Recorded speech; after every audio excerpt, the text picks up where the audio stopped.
The ship moved through the darkness of space like a silver fish swimming through black water. It was called the Harmony's Promise, and it carried important people from 12 different worlds to a big meeting far away. The journey would take many days, but everyone on board was comfortable and safe. Or so they thought.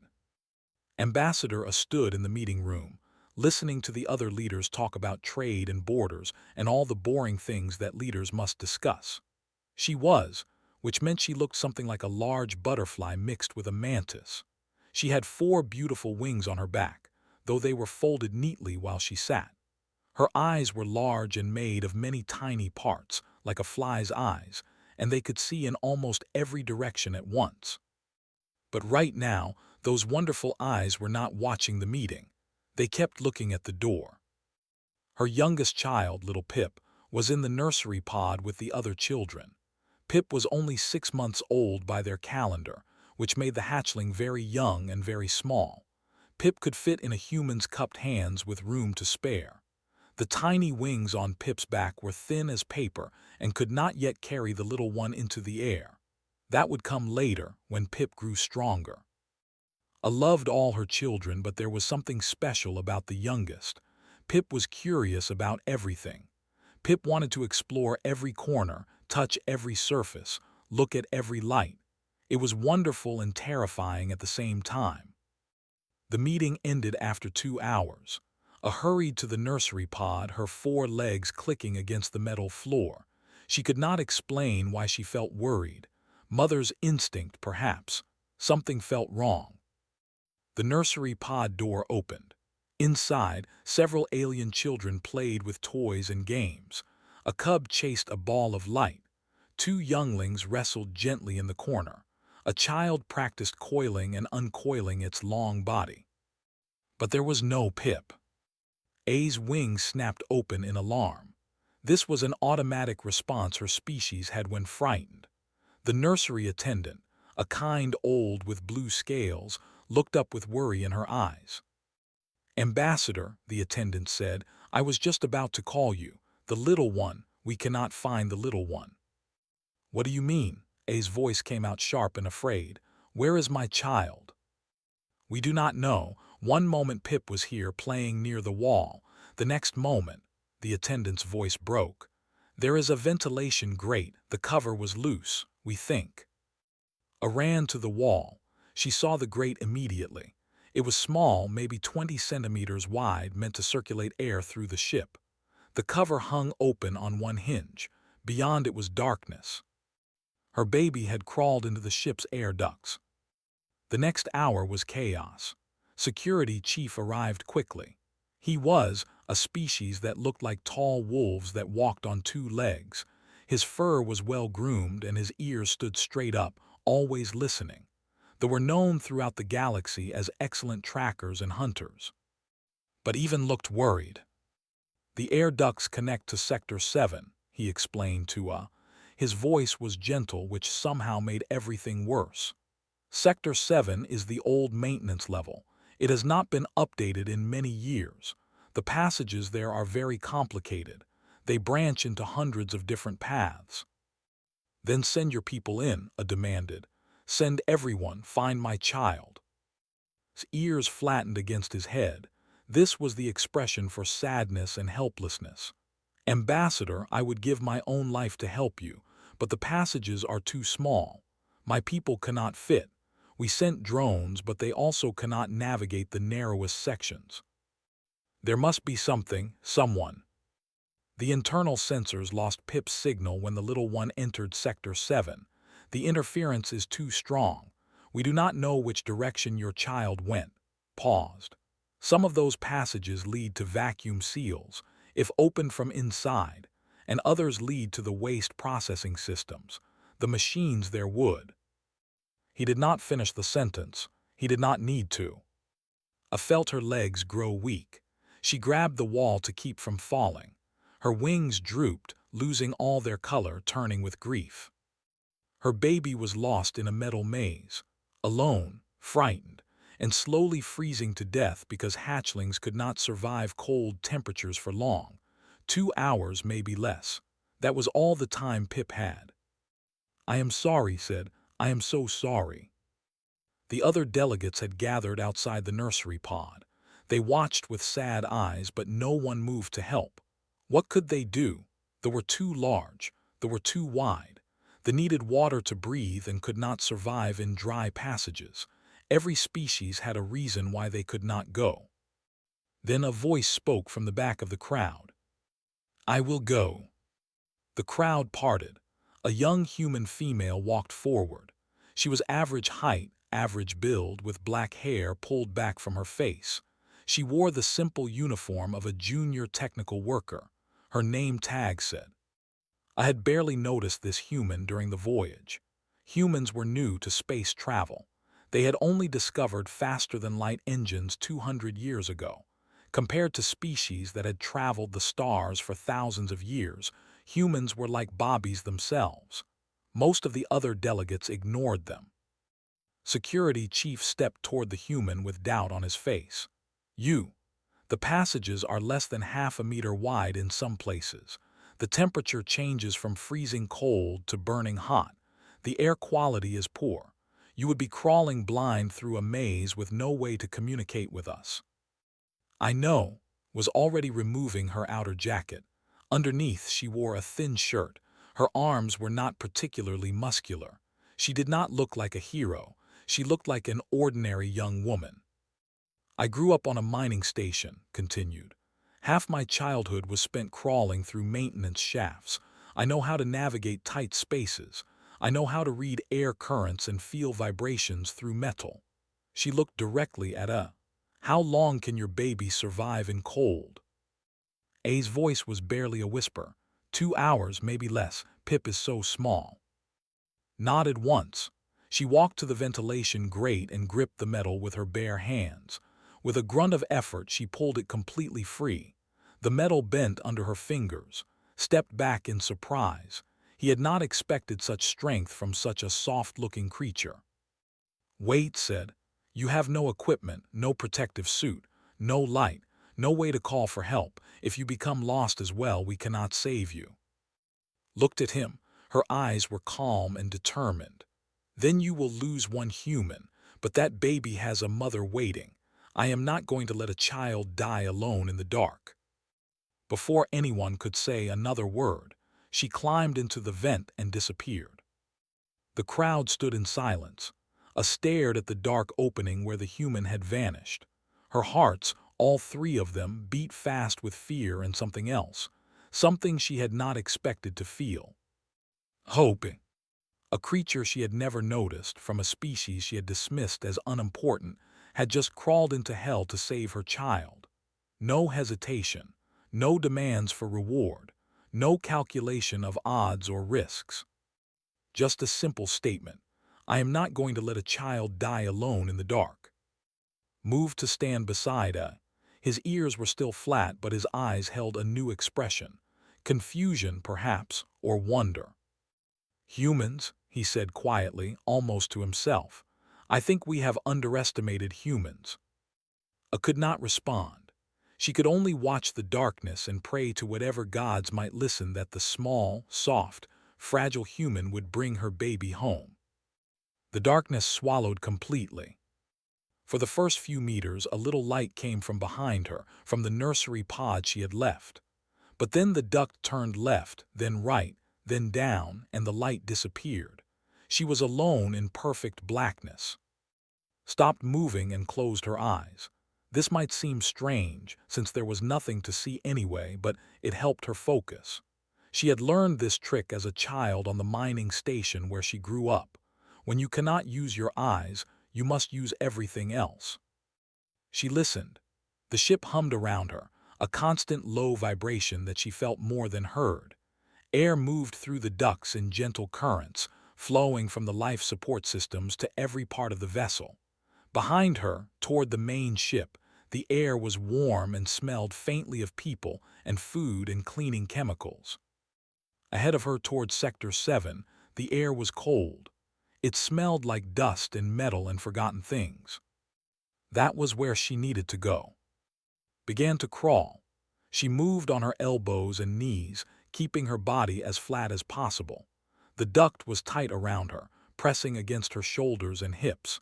Every few meters she had to turn sideways and squeeze through sections that seemed too small for any adult body. But had done this before many times. On the mining station, the maintenance shafts were her playground.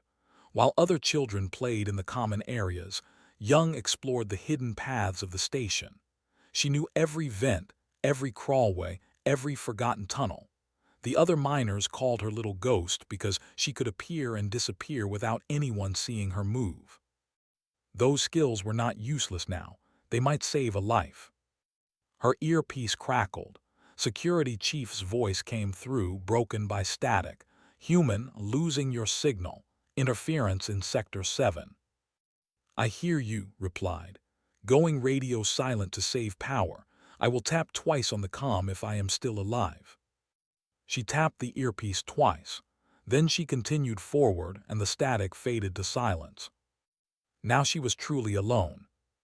The temperature dropped as she crawled deeper into the ship.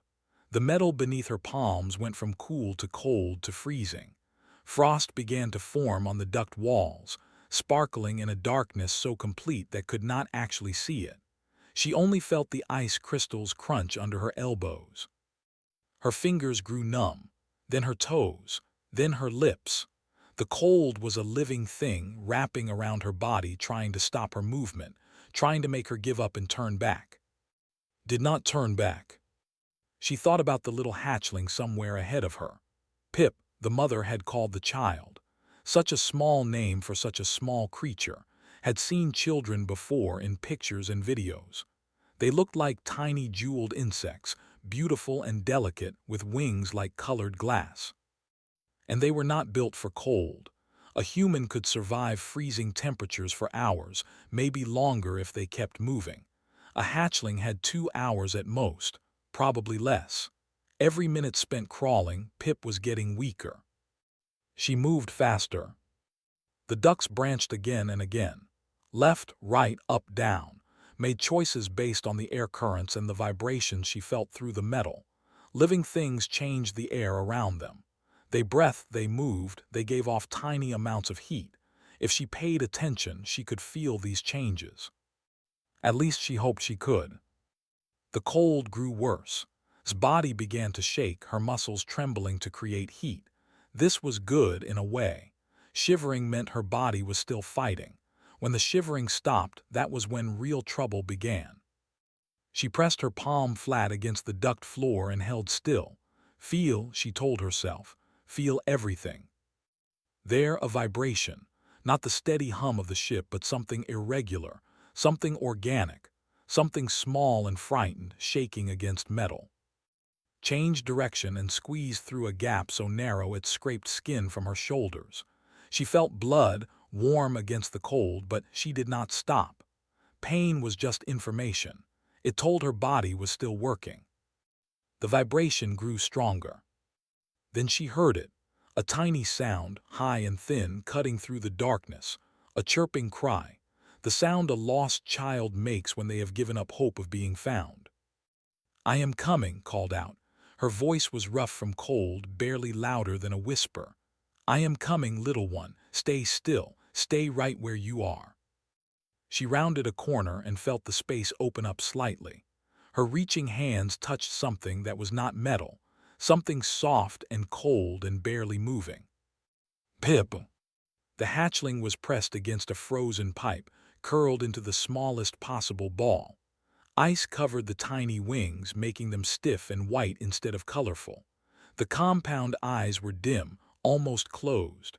The small antennae did not move. For a terrible moment, thought she was too late. Then Pip made a sound, the smallest possible chirp, a question and a plea and a hope all mixed together. "Oh, sweetheart," breathed. She gathered the hatchling with numb, clumsy fingers. Pip was so light, weighing almost nothing, like holding a handful of dry leaves. The cold radiated from the tiny body, cold that went deeper than skin, cold that was trying to steal this small life away. Pulled up her shirt and pressed Pip against her bare stomach. The hatchling felt like ice against her skin, and she gasped at the shock of it. But she held Pip there, against the warmest part of her body, and curled herself around the tiny creature like a living blanket. "I have got you," she whispered. "I have got you, little one, you are safe now." Pip stirred against her skin. The tiny wings twitched. A small leg moved, pressing weakly against the stomach as if checking that she was real. Then the hatchling made a different sound. Not a cry of fear, but something softer, a sound of comfort, a sound of trust. A baby who had found safety. Felt tears freeze on her cheeks. She did not have time for tears, but they came anyway. This tiny creature, who did not know her, who could not understand her language, had just placed complete faith in her. She would not fail that faith. "Okay," little one said, "now we go home." The crawl back was harder than the crawl in, was colder now and tired, and she had to move carefully to keep from crushing the fragile bundle against her chest. She navigated by memory, trying to reverse the path she had taken, but the ducks all looked the same in the darkness. No, she reminded herself, they feel the same, feel the air, follow the warmth. The warm air came from the main ship, from the living areas where people breathed and moved and heated the space around them. If she followed the warmth, she would find her way back. Crawled. Her elbows bled, her knees ached, her shoulders screamed with every squeeze through tight passages. The cold had gone deep into her bones, making every movement slow and difficult. Her body wanted to stop. Her body wanted to curl up and rest and let the darkness take her. But against her stomach, Pip was warming up. The tiny wings had begun to move, flexing gently against her skin. The hatchling's breathing was stronger now, more regular. Could not stop, not while this small life depended on her. She thought about her mother back on the mining station. Her mother had been a repair technician, one of the people who crawled through maintenance shafts to fix broken machines. It was dangerous work. People died sometimes, lost in the dark or killed by malfunctions. Once, when was 7 years old, she asked her mother why she did such a scary job. Her mother had smiled and said, "Because someone has to go into the dark, little star. And if not me, then who?" Had not understood then, she understood now. She kept crawling. The air grew warmer. The frost on the duct walls melted into water droplets. Fingers began to hurt as feeling returned to them, and she welcomed the pain. Pain meant life. Pain meant she was winning. Ahead she saw light. Just a faint glow leaking through a ventilation grate, the light from the medical bay.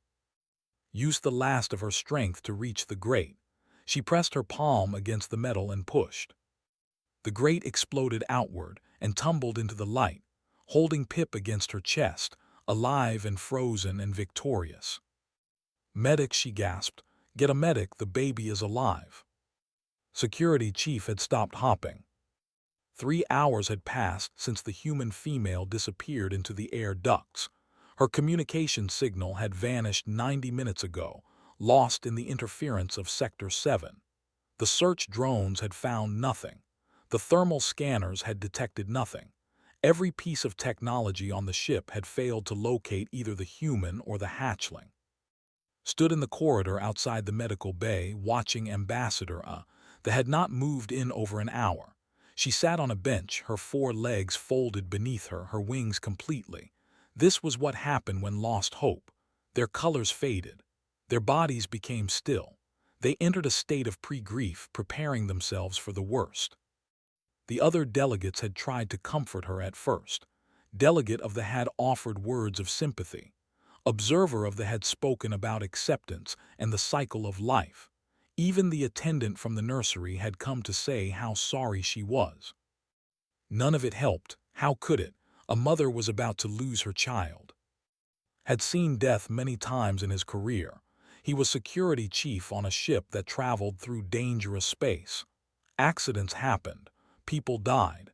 He had learned to accept this truth, even if he did not like it. But this was different. This was a baby lost in the dark, and a young human who had gone after the baby with no equipment and no hope of survival. 2 lives would be lost because the universe was sometimes cruel and unfair. His ears lay flat against his skull. He wanted to howl, the way his ancestors had howled when they lost pack members. But he was civilized now. Civilized people did not howl. The medical bay door was closed. The doctors inside had nothing to do except wait and prepare. They had warming blankets ready, medicine ready, everything ready to treat hypothermia if by some miracle the hatchling was found alive. That miracle was not coming. Everyone knew it. No one said it out loud. Then the ventilation grate in the ceiling exploded. Metal crashed to the floor. Something fell from the opening, something covered in frost, something that moved and breathed and spoke in a voice like breaking ice. "Medic, get a medic, the baby is alive." Did not remember crossing the room. One moment he was standing in the corridor. The next moment he was in the medical bay, staring at the impossible sight before him. Human lay on the floor, her body shaking violently. Ice crystals covered her hair and eyebrows. Her lips were blue, her skin was pale white, and blood seeped from wounds on her shoulders and elbows. She looked like a corpse that had forgotten to stop moving.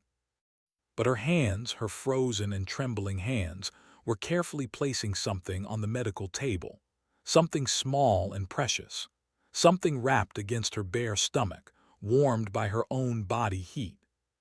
Pip! The hatchling was alive, weak, cold, barely conscious, but alive. The compound eyes blinked slowly. The tiny wings moved just a little. One small leg reached upward, searching for warmth. The medical staff rushed forward. They surrounded the table, working with quick and practiced hands. Warming lights clicked on. Blankets appeared. Instruments beeped and hummed as they measured vital signs. "Core temperature 22 degrees, one doctor announced. "Dangerously low but recovering. Brain activity normal. Wing membranes intact. This one is going to live." Heard the words but could not quite believe them. The hatchling was going to live.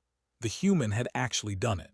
She had crawled through frozen passages, found a tiny creature in a maze of metal, and brought that creature home.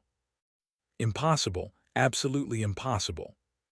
But here was the proof, lying on the medical table, slowly warming back to life. The medical bay door burst open. Ambassador ran inside, her wings spreading wide, her colors returning in waves of blue and gold. She made a sound that needed no translation. It was the sound of a mother whose child had come back from the dead. "Pip," she cried. "My Pip, my little one, my baby." She reached the table and stopped, afraid to touch, afraid to believe. The hatchling turned toward her voice. Those compound eyes, dim before, suddenly brightened. A chirping sound emerged, weak but happy. Pip recognized mother. Gathered her child with shaking limbs, holding the tiny body as if it might disappear again at any moment. Tears fell from her compound eyes, drops of silver that sparkled in the medical lights. Around her, the doctors continued their work, monitoring and adjusting, but they were smiling now. "Careful with the wings," Human said from the floor. Her voice was barely audible, broken by shivers. "The wings are fragile. Do not touch the wings." Turned toward the voice. She saw the human properly for the first time. She saw the frost in his hair, the blood on her shoulders, the blue color of her lips, the violent shaking that would not stop. This small creature had done all this. This soft, fragile, overlooked human had crawled into darkness for a child not her own. "You," whispered, "you saved my baby." Smiled, though the expression looked painful on her frozen face. "The little one is strong, just needed a ride home." Moved to the human's side and knelt down. Her condition was serious. Core temperature dropped, possible frostbite on extremities, wounds that needed treatment. She needed medical attention immediately. "Human," he said, keeping his voice steady. "You need help. Your body temperature is dangerously low. You must let the doctors examine you." "I am fine." His eyes were closing. "Just tired. Humans are good at being tired." You could have died. The probability of successfully navigating those passages was less than 1%. You should not have survived.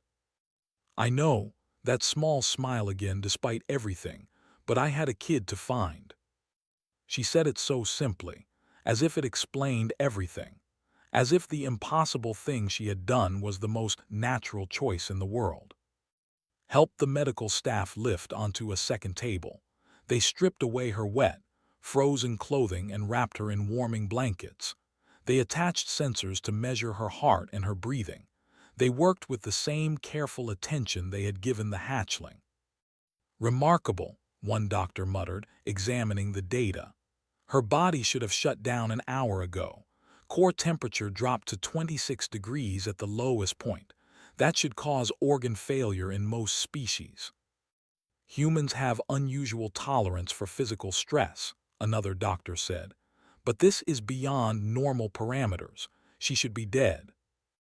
Watch the human female slowly warming up, her shivering gradually decreasing, color returning to her skin. He thought about what he knew of humans. They were newcomers to the galaxy. They had soft bodies with no natural weapons. No claws, no fangs, no venom, no armor. They could not see in the dark like the. They could not regulate their temperature like the. They could not survive underwater like the. By every measure, humans were one of the weakest intelligent species in known space. And yet this one had done something that no one else could do. She had crawled into a frozen maze and come out alive, carrying another life with her. Hell. Security chief, Ambassador called softly. Turned. The ambassador had moved closer to the human's table, still holding Pip against her chest. Her wings were fully colored now, bright with emotion. Yes, Ambassador. I want this human protected. I want her given the best medical care on this ship. I want nothing to happen to her. A's voice carried a weight that had never heard before. She is important. More important than trade agreements or politics or any of the things we came here to discuss. Nodded slowly. I understand. I will see to it personally. He looked at the human again. Was sleeping now or unconscious, her breathing slow and steady. The monitors showed her body recovering bit by bit, fighting back from the edge of death. What kind of species could do this? What kind of creature could ignore the screaming of its own body and push forward into certain death, all for a stranger's child? Had traveled to many worlds and met many peoples. He had seen courage and cowardice, wisdom and foolishness, cruelty and kindness in all their forms. He thought he understood what different species were capable of. He had not understood humans at all. Perhaps he thought none of them had. Perhaps the galaxy was about to learn something new. Word of the rescue spread through the Harmony's promise like fire through dry grass. By evening, every person on the ship had heard some version of the story. A hatchling had gotten lost in the air ducts. A human had gone after the child. The human had crawled for 3 hours through freezing passages and brought the baby home alive. The details changed depending on who told the story. Some said the human had fought off maintenance robots. Others said she had navigated using some secret human technology. A few claimed she had supernatural powers that let her see in the dark. The truth was simpler and stranger than any of the rumors. Woke up in the medical bay 18 hours after the rescue. Her body ached everywhere. Her shoulders were wrapped in bandages. Her fingers were swollen and sore. When she tried to move, her muscles protested loudly. But she was alive, and more importantly, the little one was alive too. The hatchling is fully recovered, a doctor told her. The wings were not damaged by the cold. In a few months, the child will be flying. The mother has not stopped thanking us, though we did very little. All the thanks belong to you. Said nothing. She did not feel like a hero. She felt tired and hungry and desperate for a hot shower. She got the shower eventually, and clean clothes and a meal that she ate too fast. Then the questions began. The first visitor was delegate of the. He was enormous, over 2 meters tall, with green and gold scales covering his body. His eyes were yellow with slit pupils, and his teeth were sharp enough to bite through metal. They were warriors, one of the oldest and most respected species in the galaxy. Sat across from in the common room, studying her with those ancient eyes. "How did you navigate the ducts without instruments?" he asked. "Our technology could not map those passages. Our drones could not find a path. Yet you did it with nothing but your own body." Shrugged, though the movement made her shoulders hurt. "I felt the air currents. I followed the vibrations through the metal. I grew up doing this kind of thing on a mining station. It was not so different." "You make it sound simple." It was not simple, but it was not impossible either. Leaned back, his scales rustling against the chair. "And the cold. I have studied human physiology. Your species has minimal natural resistance to temperature extremes. The cold in those passages should have shut down your nervous system." "It tried to," admitted. "My body wanted to stop many times, but I kept moving. If you keep moving, the cold cannot catch you." "That is not how thermodynamics works." "Maybe not," met his eyes calmly, "but it is how humans work."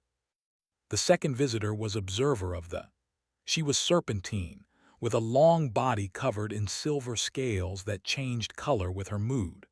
There were scientists and philosophers, known throughout the galaxy for their pursuit of knowledge. Coiled herself on the floor near his chair, her tongue flickering as she spoke. "I have been reviewing the medical data from your rescue," she said. "At your lowest point, your core temperature dropped to 26 degrees. Your heart rate slowed to 30 beats per minute. Your blood oxygen levels fell to dangerous levels. By every medical standard, you should have lost consciousness and died." "I almost did," said quietly, "several times." "Yet you continued. Why?" The question was genuine, was not accusing or criticizing. She simply did not understand. Thought about how to explain something that needed no explanation for humans. There was a baby dying in the cold, a baby who was scared and alone. I could hear that baby crying in the dark. As long as I could hear that sound, I could not stop. But you did not know this child. You had never met the mother. You had no connection to the species at all. Why risk your life for a stranger?" "Because someone had to." Paused, searching for better words. "On the mining station where I grew up, we had a saying. When the dark comes for someone, you do not ask who they are. You go into the dark and bring them home. That is what humans do." Was silent for a long moment, her scales shifting through shades of blue and purple. "Fascinating," she finally said. "Most species have strong instincts to protect their own kind. Family, tribe, nation, species. But you extended that protection to a creature completely different from yourself. Why would that make a difference? A child is a child. Fear is fear. Being alone in the dark is the same whether you have 2 eyes or 1,000 eyes." The third visitor was security chief. He came late in the evening after the others had gone. His fur was neat as always, but his ears kept moving, a sign of strong emotion. "I want to apologize," he said. Raised an eyebrow. "For what?" "When you volunteered to go into the ducts, I doubted you. I thought you were making a foolish gesture, a noble but pointless sacrifice." His ears flattened briefly. "I was wrong. I did not understand what humans are capable of." "Most humans would have done the same thing," said. "I am not special." "That," said slowly, "is exactly what makes your species special. You truly believe that anyone would have done this. You do not see your own actions as extraordinary." He sat down heavily, looking older than had ever seen him. "I have been security chief for 15 years, he continued. "I have met many species, been in many dangerous situations, seen many acts of courage and cowardice. I thought I understood the limits of what beings could do. I thought I knew which species were strong and which were weak.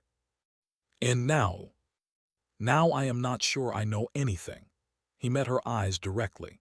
"You crawled through frozen passages until your body began to shut down. You ignored pain that should have been crippling. You navigated a maze that defeated our best technology. And when I asked you why, you said you had a kid to find, as if that explained everything. It does explain everything, said simply.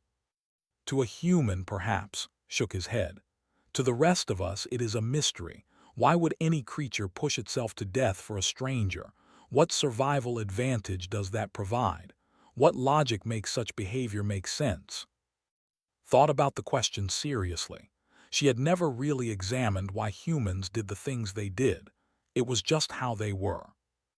Maybe, she said finally, it does not need to make sense. Maybe some things are bigger than survival or logic.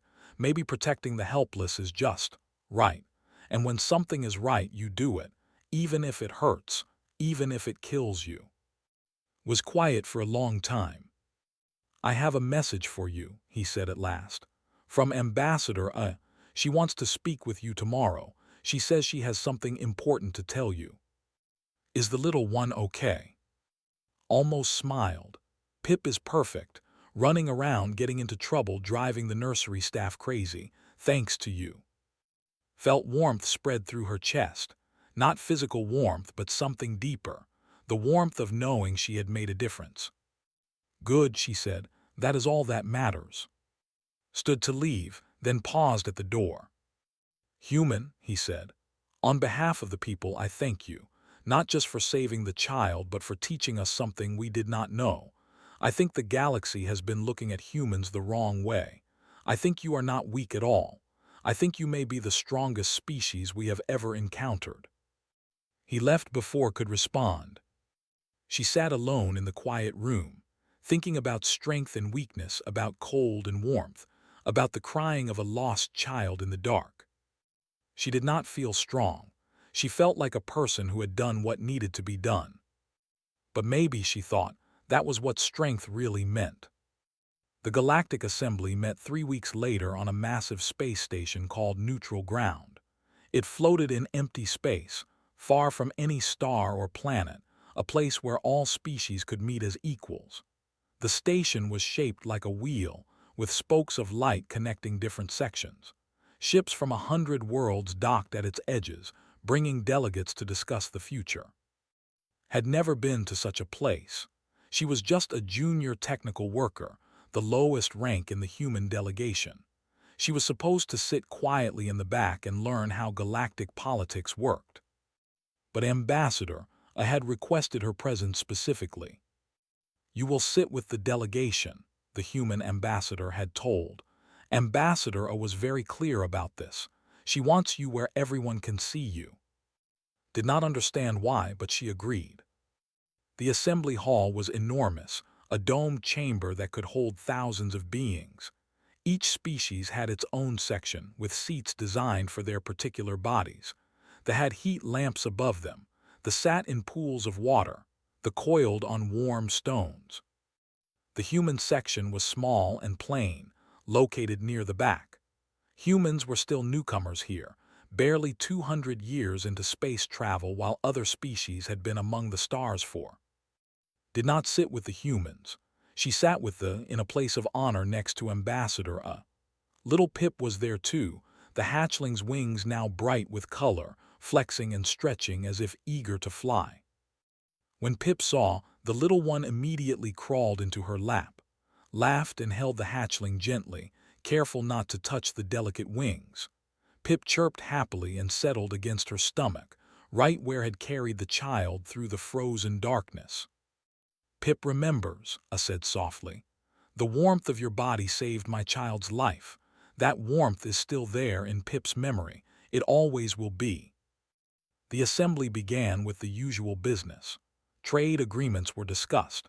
Territorial disputes were argued. Representatives made speeches about economics and security and the endless small conflicts that filled galactic politics. Paid little attention. She was too busy watching Pip explore her hands, touching each finger with tiny legs, making small sounds of curiosity and delight. Then something unusual happened. Ambassador arose from her seat and requested permission to address the assembly. This was unexpected. They were a quiet species, known for listening more than speaking. They rarely asked for attention. The speaker of the assembly, a massive being from a species did not recognize, granted the request. A move to the central platform, her four legs carrying her gracefully, her wings spread in the posture of formal declaration. The lights of the hall caught those wings and made them shimmer like stained glass. "Honored delegates," she began, her voice carrying through the chamber's sound system. "I come before you today to speak about humans." A murmur ran through the hall. Many delegates looked toward the small human section at the back. Some looked confused.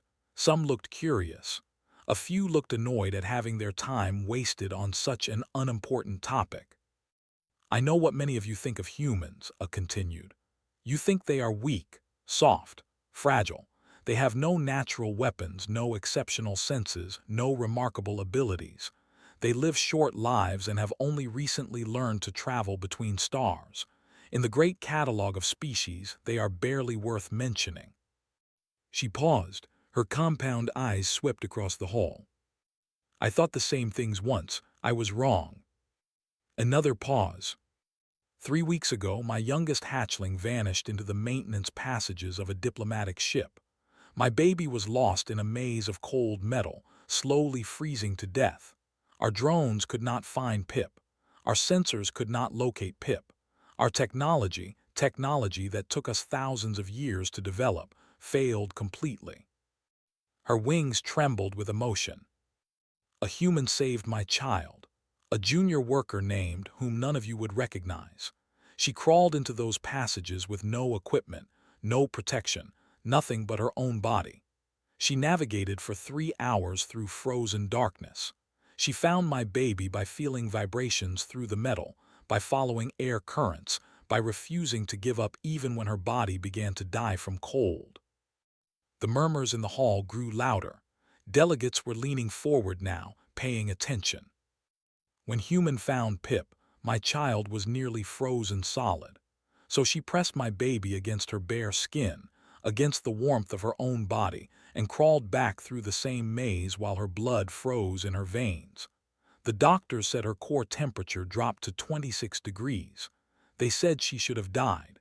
They said it was medically impossible for her to survive." A's voice rose. "But she did survive. She brought my child home alive. And when I asked her why she risked everything for a baby she had never met, from a species not her own, she said something I will never forget. She said, 'When a child is dying, nothing else matters.'" The hall was silent now. Every delegate was listening. "This is what humans are," A declared.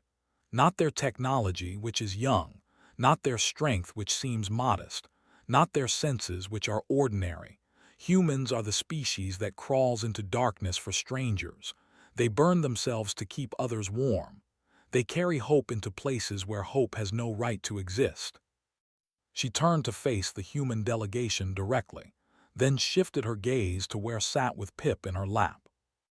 "My people have created a new proverb because of this human. When mothers comfort their frightened children, they no longer say, 'The stars watch over you.' Now they say, 'Somewhere a human is coming.' Because that is what humans do.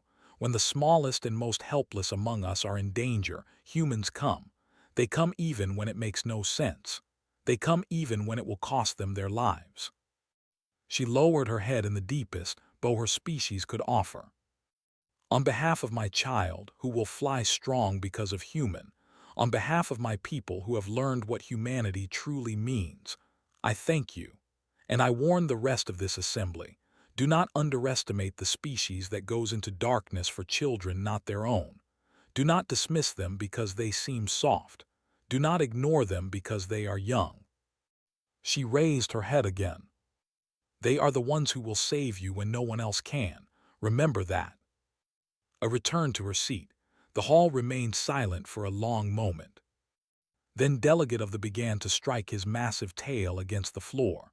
This was the gesture of highest respect, usually reserved for great warriors. Other joined him. The sound was like thunder rolling through the chamber. Observer of the added her voice, a high singing note that her species used to honor extraordinary beings. Security chief, watching from the section, raised his ears high and howled. Other joined him, the sound ancient and primal and full of admiration.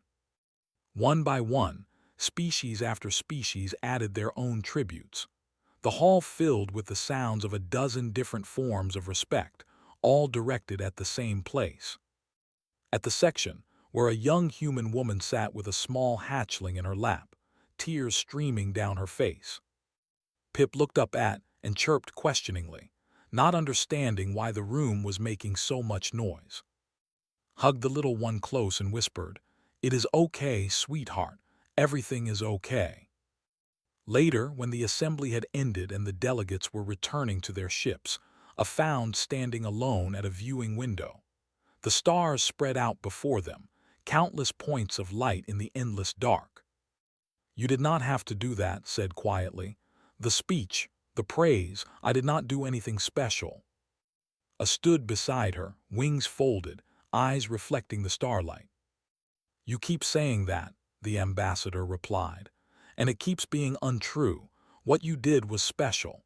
The fact that you do not see it that way is what makes your species remarkable. We just help people, that is what we do." "Yes," A's voice was warm. "That is exactly what you do, and the galaxy is only beginning to understand what that means." They stood in silence, watching the stars. Somewhere in the vastness of space, someone was in trouble, someone was lost, someone was frightened and alone in the dark. And somewhere a human was coming. That was what humans did. They came. Always. No matter what.